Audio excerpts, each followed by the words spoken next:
Sup, bitches? Now, fuck off as we play more Tyranny.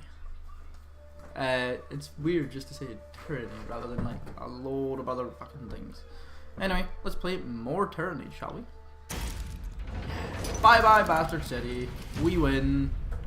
In the last episode, we were basically just making our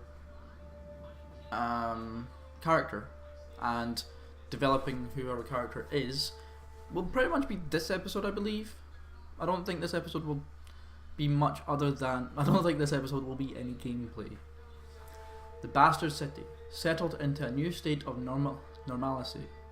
Normalcy? I would say normalcy. With every tower displaying Kyros' banner. Your name was whispered alongside rumours of a decorated career to come. The armies divided into two fronts and migrated south. Tunon sent word that you were to join the next frontier. Who's Tunon again?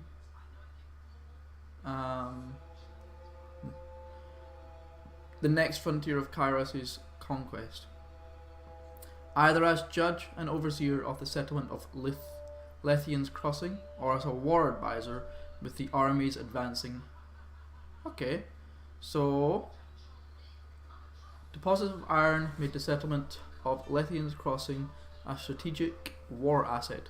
Kyros sent the forge-bound smith mages of exceptional skill to establish a flow of weaponry.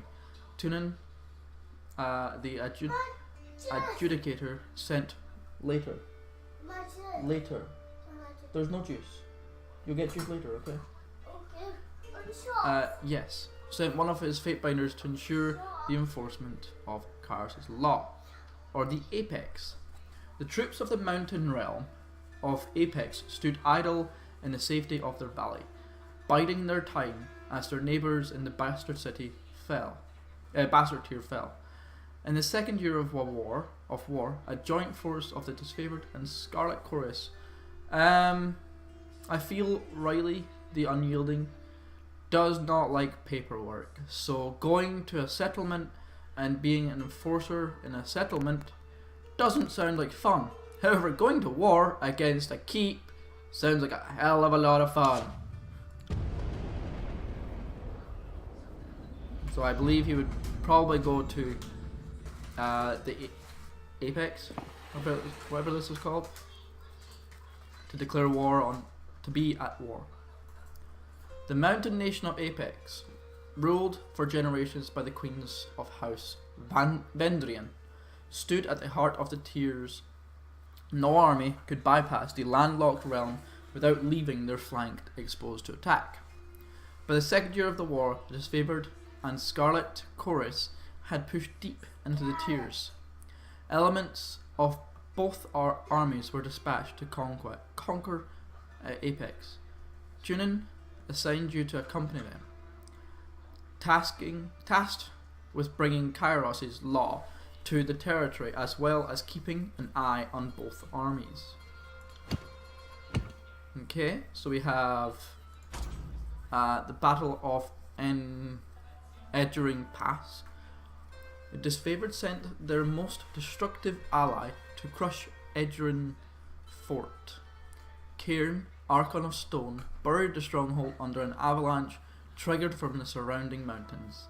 The Scarlet Chorus were promised captured enemies for recruitment, yet none survived the onslaught. The Chorus demanded compensation. You upheld the Scarlet Chorus's claim and demanded that the youngest disfavoured scouts join the Chorus to settle the debt. A school of water mages, loyal to the Tiersmen, posed a substantial threat.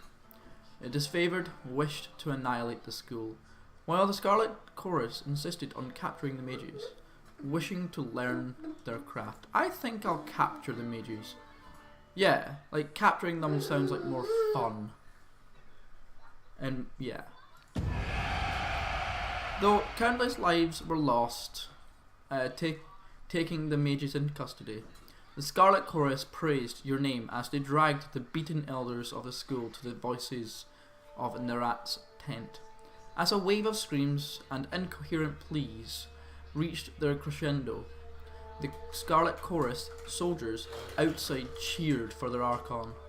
The disfavored adjourned to their camp in grim silence, claiming the chorus lacked the will and desire to fully wipe out all traces of the enemy school. See, I much prefer having a bigger army rather than fucking destroying everything.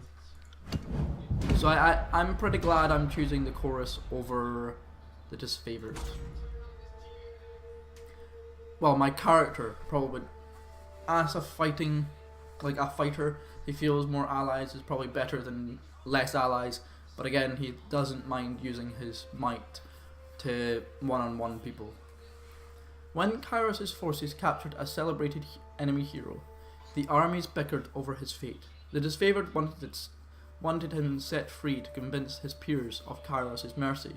The Scarlet Chorus wanted him flayed and staked as I'll think about that one. Hoping to break the siege, Scarlet Chorus agents poisoned the Apex water supply in secret. Days later, uninformed, disfavored scouts died of illness. Outraged by the failure of communication, the disfavored demanded that the chorus agents be turned over to them for punishment. You denied the complaint. Tragedies happen in war, and the act was not targeted with intent at the disfavored. The reality was more honest than the satisfied. What? That's awesome. You executed the captain and had his remains fashioned into a terrifying display. Fear was the Scarlet Chorus's most compelling weapon, and you knew that its impact would resonate across the... So I could either say, fuck you to the disfavored, or say, I'm gonna kill this fucker. I like the poisoning thing, I really do. But saying sorry, or like just going, well, fuck you then. No, I think I know, right? Shoot. Killing this guy seems more fun. Bringing fear to an army can be damn effective. Think of the Caesar's Legion in New Vegas. Against the better wishes of tradition, mercy, or even good taste, you had the enemy captain drawn and quartered by a team of enthusiastic Scarlet Chorus butchers. Once the prisoner was dismembered, the butchers took great pleasure in reassembling his parts with stitching, cloth, and wooden poles. Fashioning a crude totem of disorder, they mounted him on a hillside where the warning of the grim spectacle haunted all who passed. The Scarlet Chorus nominated you to negotiate with the realm of Apex representatives and convince them to surrender, trusting in you to explain their inevitable defeat in terms they will understand. How did you orchestrate the surrender of the enemy? Through days of mediation, you negotiated the surrender of the Valley of Kyros' forces, putting an end to further bloodshed. Taunting the Queen of Apex into striking you under a banner of truce, you baited the Queen of Apex into a duel and slew her. Frightening, yeah, again, there's a one-on-one battle.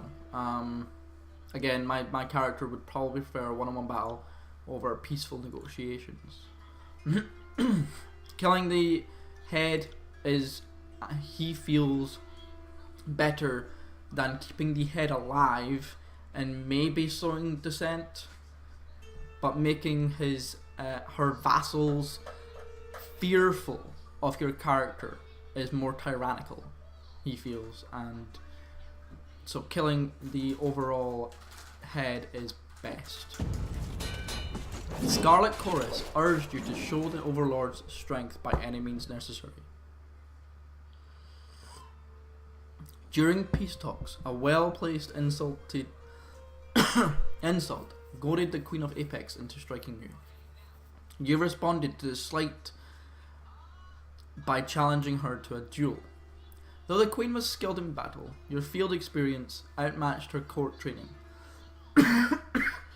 As her body lay cooling on the ground, you demanded that her followers kneel before you, before the Overlord's banner. Unable to rise above the fear of the mountain, the remaining leaders capitulated, surrendering the valley of Kyros. Surrendering the valley to Kyros' forces. Yep, that sounds like my character, or it sounds like Riley the Unyielding, what he would do.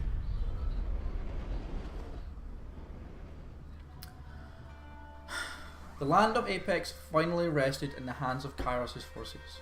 The Scarlet Chorus paused to revel in victory, while the disfavored prepared for the next fight, affording themselves but an evening's rest. Kyros' armies radiated from the conquered citadel and worked their way across the tiers. The disfavored and Scarlet Chorus aimed to dominate as much territory as possible in the coming year. Your distinguished reputation in Kyros' military left the choice of your next destination yours to make. Kyros' conquering gaze fell upon the Velium Citadel, its treasures, its knowledge, its secrets. With its easily defended position and rich military tradition, the realm of Stalwart was the most formidable realm in the tiers. Kyros dispatched the Archon of Stone to subjugate the nation of Azure. What is Azure then? No, I feel... So what...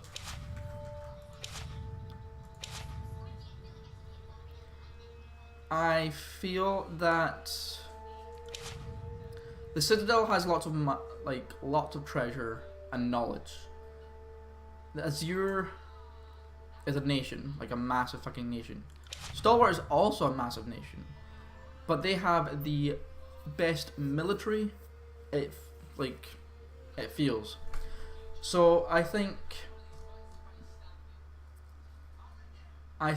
Riley would feel that the best way to destroy the enemy's morale would be to destroy the best military. Yeah, to destroy the best defended and best strength or in the realm. Once they're dead, all others will surely fall, as they see that their military might is nothing compared to the might of Kyros. 430 TR, the year 3 of Kyros' conquest.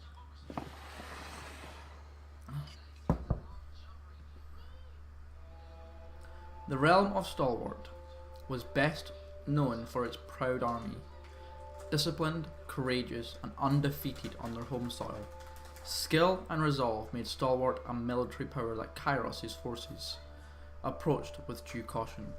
With its southern position, Stalwart had been largely safe from war, watching for 2 years as its neighbours fell to Kyros' forces. On the dawn of the 3rd year, Kyros' forces were finally poised to invade the Stalwart Peninsula and subdue the tier's most vaunted army. Also, on top of that, Riley the Unyielding feels if we could tame this land and get their soldiers into our armies, it would make our armies even stronger. Marching on empty, the Stalwart defenders burned their crops as they retreated, leaving the invaders little to forage. Starving, the Scarlet Chorus mob raided from the disfavored, well-maintained supply lines, incurring... Oh, I don't know if I like that one. After a defeat at the hands of enemy defenders, the Scarlet Chorus accused the disfavored of recklessness. The disfavored claimed that the Scarlet Chorus brought too few soldiers to cover their flanks. Both armies refused to march until you give a ruling. Lacking proof that the Scarlet Chorus recruits were negligent, you punished the disfavored commanders for his failure and for bringing charges without evidence. Knowing the disfavored reputation for discipline, as well as the Scarlet Scarlet Chorus's power to instill fear and frenzy, you decided that the Scarlet... I believe...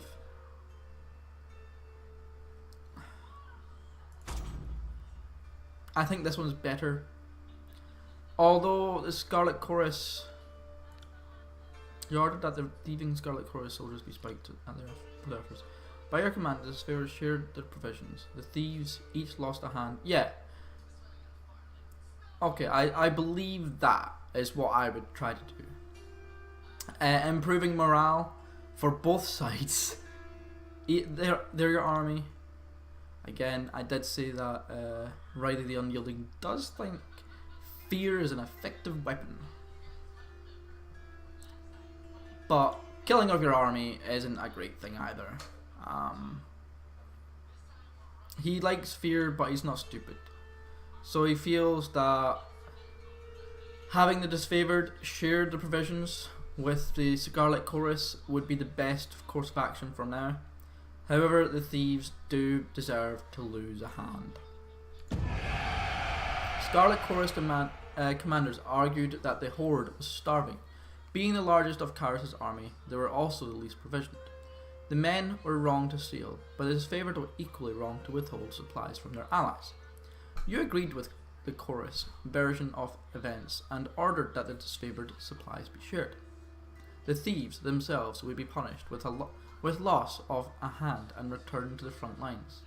The disfavored found this a sickening aberration of justice and surrendered their supplies with grudging acceptance. But that's fine, I don't mind. We've got the Beasts of Stalwart. Scarlet Chorus mages discovered a spell to turn beastmen slaves against their handlers. The army prepared to deploy this tactic elsewhere, but the disfavored protested. The use of unsanctioned magical practices ran contrary to Kyros' law, and beastmen were considered too erratic to be relied upon, even as shock troops. I don't know what I think of that. Better dead than red. Rather than submit to Scarlet Chorus' conscription, conquered locals began committing suicide. Desperate to add more bodies to the horde, the Scarlet Chorus demanded a portion of disfavored prisoners. The disfavored denied the right of recruitment, as the realm's population had taken a steep decline.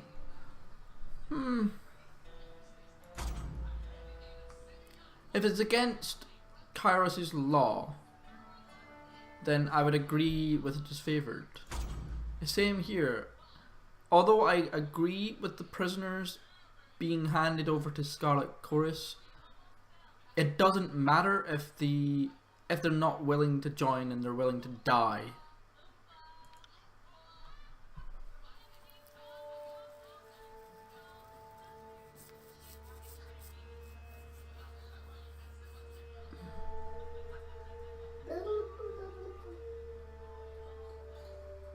Although if they're telling the Scarlet, wait a minute, you banned Scarlet from recruiting in the realm of Stalwart. No. I'm okay with the Scarlet Chorus continuing recruitment. However, I also believe that disfavored should be allowed to keep their prisoners. But yeah, I'm gonna go with the Scarlet Chorus here. There was no need to coddle the Tearsmen. If Stalwart lacked in peasants to work their fields, then families would be relocated from other parts of Kyros' empire. The details weren't important. All that mattered was bringing the war to a close and a decisive victory, at any cost. To recompense the Scarlet Chorus, their losses, and to punish the disfavored for their short-sightedness, you ordered a score of slaves conscripted into the ranks of Kyros' military. Disfavored didn't appreciate losing good haulers to the Scarlet Chorus, but you argued that no one was telling them how to conduct their war.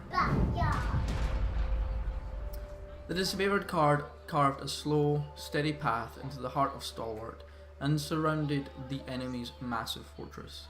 With the main bulk of their forces defeated, the enemy leadership retreated to their mighty fortress, content to wait out the war. The Overlord answered the impudence with an edict of storms on the peninsula. A devastating spell that would endure for as long as the cowardly hearts of stalwart leaders persisted in beating. Knowing before anyone else that the edict would occur, the voices of Nerat lobbied for you to deliver the mighty incantation. Aside from being given a 3-day window to read the edict, you received no other instructions. Okay, so give no warning. Warn the people. In an attempt to integrate themselves with the people of Stalwart, the Scarlet Chorus insisted that warning be sent to the towns and villages, so that people may prepare for the horror about to descend on them. Agreeing with the wishes of the disfavored Duke, proclaimed that the edict at once, leaving the enemy no time to react. Stalwart had ample opportunity to surrender for several years. The time for mercy was long gone. I like how earlier the disfavored were like, "Oh, their population's declining too steadily. We can't give you more soldiers." So I'm gonna say, fuck you, disfavored. You're hypocritical bastards. At least the Scarlet Chorus aren't as hypocritical. They're more of a, we just want more people. Fuck you. So yeah, I believe that going with the Scarlet Chorus's warning to the people, and saying, look, this is going to happen. If you fucking stop being a bitch, then we'll stop killing you. So yeah. Kyros' wrath was intended for the cowardly regions of Stalwart, not those unfortunates swept up in the calamity of the leadership. A warning in advance of the spell would give locals time to prepare for the devastation to come. You were content to let punishment fall on the innocent as lightly as Kyros' will allows. Comforted that you might yet spare lives, you broke the seal of Kyros' edict of storms and read the Overlord's incantation. Bye bye! Oh wow, that's cool. The clear skies darkened as you read the final words of the edict. A flurry of wind and rain whipped through the rolling plains and craggy canyons, turning rocks, uprooted trees, and hapless soldiers into hazardous shrapnel. Armed with a measure of foresight, you were able to remove yourself from the area before the storms grew more violent. Over time, nearby communities told of cyclones consisting of thousands of soldiers' worth of limbs, spears, armour, and skulls. What's more, the weather showed no sign of dissipating. Several units of disfavored who fought the enemy in spite of advancing storm were caught up in the Overlord's magic. The few survivors regrouped and nursing their wounds. Their failure to topple the Stalwart's legion shamed them into believing the dead more fortunate. The name Stalwart fell from use. People took to calling it the Blade Grave. Holy crap. The Blade Grave is the name given to the... wow. For the remade landscape festooned with the iron and bronze armaments of two once great legions. As Kyros' forces departed, you spared a glance back at the ruins of Stalwart, marvelling at your work. You didn't have long to rest before Tyranny called you into service once more. So I just fucked that whole entire nation. You have reached the end of Kyros' conquest. Do you want to start over? No, I'm fine with it.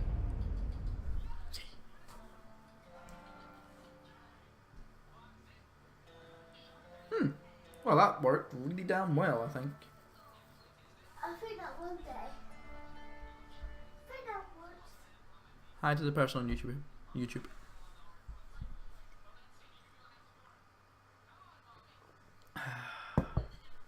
Loading screens in this are fucking long as hell. Well, hang in this anyway. This is just hard. Oh god. No. Ah. Sorry, it's very early in the morning. It's like 8 a.m. I've been up since 6:30.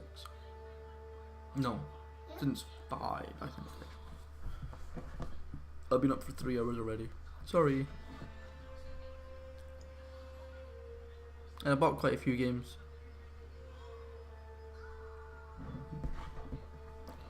Come on, game. Stop being so goddamn slow. Okay, I'll see you all in the next episode because it seems like we are finished with the whole developing our character. So see you all soon.